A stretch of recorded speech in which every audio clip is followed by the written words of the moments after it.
Sous la coque, le temps s'arrête. Pour les plongeurs du Céfismer, l'immersion n'est pas qu'une simple descente, c'est une métamorphose physique, la saturation.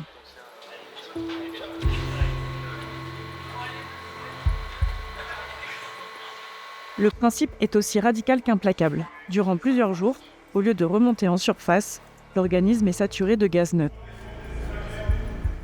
Les plongeurs vivent, dorment et travaillent à la même pression que le fond marin, enfermé dans un caisson d'acier. Le prix à payer est l'isolement total, le seul moyen de défier l'abîme.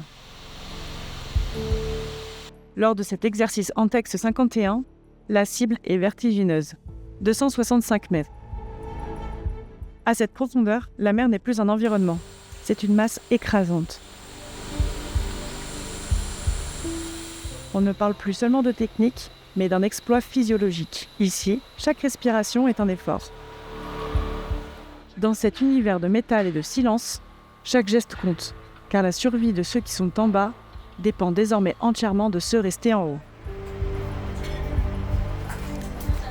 Alors l'Intex, justement, c'est une expérience première pour le restaurant, puisque c'est un peu nouveau, mais on avait mis ça en place déjà depuis 1 an.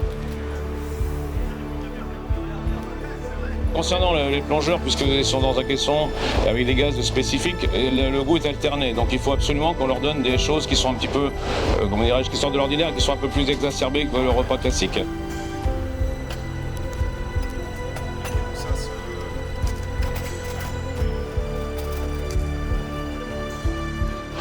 Là, ils sont en attente et sont plus ou moins au repos, donc ils attendent avec impatience les repas que nous leur proposons. C'est pour ça qu'on essaye de faire en sorte d'être à leur rendez-vous pour leur proposer des repas dignes de ce nom. L'exercice Antex 51 s'achève et le lent retour à la surface commence. À 265 mètres, ce qui a permis à ces hommes de tenir, ce n'est pas seulement l'hélium ou l'acier du caisson. C'est ce lien invisible, nourri en surface par chaque geste du soutien. Tu peux pousser ?